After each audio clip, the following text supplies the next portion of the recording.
Sophia sat in the sunroom of her father's sprawling estate, her fingers delicately tracing the petals of a crystal rose sculpture. The sun streamed through the glass ceiling, casting colorful reflections across the room. It was beautiful, but it felt like a prison. She knew every inch of this house, every hallway and secret nook, but beyond its gates lay a world she only glimpsed of through whispers and guarded conversations. Her father, Vincenzo Romano, was a powerful man. To the outside world, he was a successful businessman, but Sophia knew the truth. He was the head of a vast criminal empire, a puppet master pulling the strings of politicians, police, and rivals alike. He had built this empire with blood and loyalty, but he had always kept Sophia far from it, shielding her like a delicate rose in a glass case. "Good morning, princess," Vincenzo's deep voice called as he entered the sunroom. He smiled warmly, but there was a hardness in his eyes, a look Sophia had seen countless times when he was in a meeting or making deals. It was the look of a man who controlled everything. "Morning, Papa," Sophia replied, kissing him on the cheek. "You're home early. I wanted to spend time with my favorite girl," he said, sitting down beside her.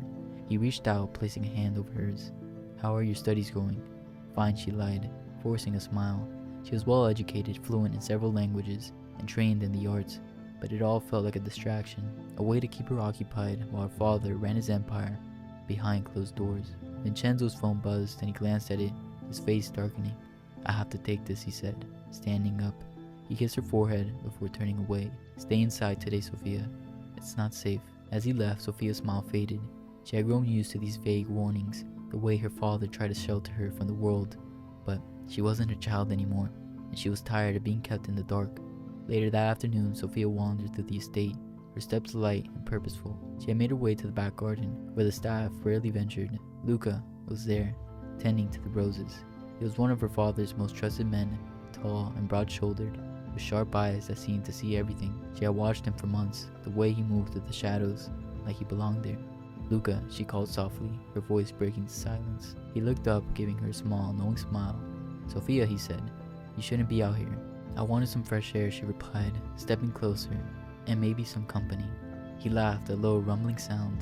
"The boss wouldn't like it if he knew you were talking to me." "And it's our secret," she said with a grin. As their eyes met, Sophia felt a thrill run through her. There was something dangerous about Luca, something that made her feel alive in a way nothing else did. And for the first time, she wondered if this dangerous man might be her way out of the glass cage her father had built. Days turned into weeks as Sophia found herself seeking out Luca more and more often. They met in quiet corners of the estate, sharing stolen moments and whispered conversations. He made her feel like she was a part of something real, something raw and electric. She knew it was dangerous, but she didn't care. One evening, they met in the old ballroom, long abandoned and covered in dust. Luca was waiting for her, leaning casually against the wall. The moonlight filtered through the cracked windows, casting a silver glow over the room.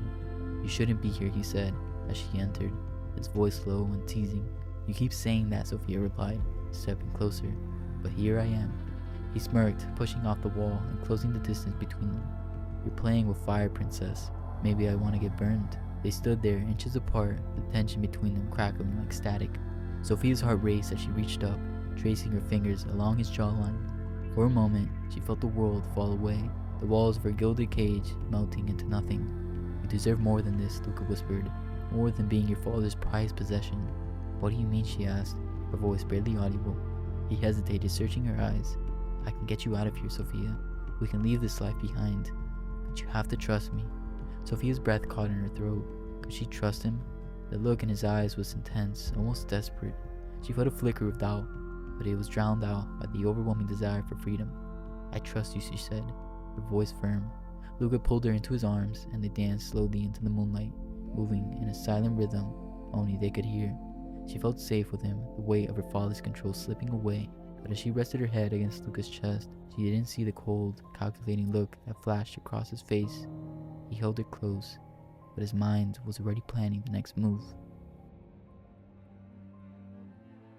Sophia's pulse raced as she and Luca stood in the moonlight ballroom, their whispered conversations binding them together. It was the first time she felt like she was truly living, on the edge of danger, stepping beyond the lines her father had drawn for her. They made their plans in secret, Luca sketching a route on the map he had hidden in his coat pocket. It was simple. They would escape under the cover of night, disappear before her father knew she was gone.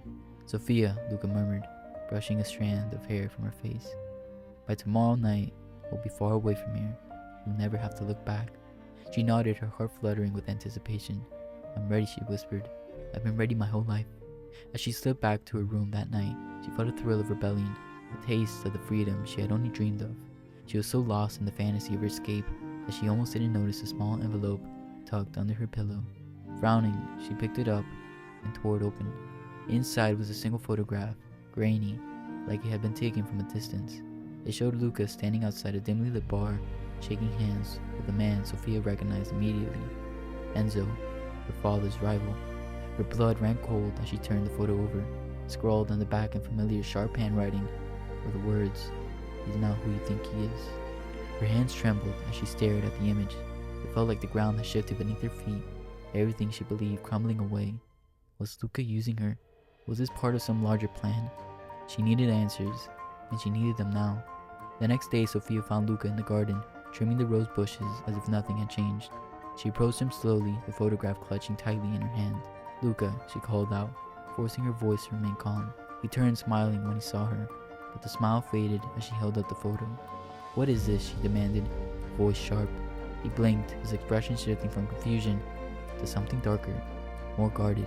"Where did you get that?" he asked, his tone carefully neutral. "Why does it matter?" she shot back. "Is it true? Are you working with Enzo?" For a long moment, Luca said nothing. Then he sighed, stepping closer to her. "Sophia, listen to me. I needed Enzo's help to get us out. It's just a business arrangement." "Business?" she spat, her eyes narrowing. "I thought we were leaving together, because we loved each other." He hesitated just for a fraction of a second, but it was enough. Sophia's heart sank, the last remnants of her trust shattering like glass. "You never were planning to leave with me, were you?" she whispered. His face hardened, the mask slipping away. "You're right," he said quietly. "I wasn't. I needed you to get close to your father. You were my leverage, Sophia." She took a step back, the weight of his betrayal crushing her chest. "You used me," she said, her voice breaking. "Yes," Luca admitted, "but don't take it personally, princess. It's just business." Tears stung her eyes, but she blinked them away, her expression hardening. "You made a mistake, Luca," she said softly. "You underestimated me." He laughed, a sharp, mocking sound. "And what are you gonna do about it? You have no choice. You can't tell your father. So your only choice is to leave with me tomorrow. Be ready." The night of their planned escape arrived, and the tension of the state was palpable. Luca moved through the halls, confident that everything was going according to plan. He had been careful, meticulous, and now he was moments away from dismantling Vincenzo's empire. On the inside, all he needed was Sophia. He found her in the sunroom, standing by the crystal rose sculpture, her face calm and unreadable. "Are you ready?" he asked, his voice smooth. Sophia turned slowly, her fingers still resting on the delicate glass petals. "I am," she replied. "But I need you to do something for me first." He raised an eyebrow, intrigued. "And what's that?" "Take a look outside," she said, tilting her head toward the window. Luca's smirk faltered as he glanced outside. In the driveway, a line of black cars were pulling in, and armed men were stepping out. Vincenzo's men. "What did you do?" he hissed, grabbing her arm. Sophia yanked her arm free, her eyes flashing with fury. "I learned from the best," she said coldly. "You thought you could use me, but I was playing my own game. I knew you'd betray me, so I set a trap. My father's men are here because I called them." Luca's face twisted in rage and disbelief. You planned this?" "Of course I did," she replied.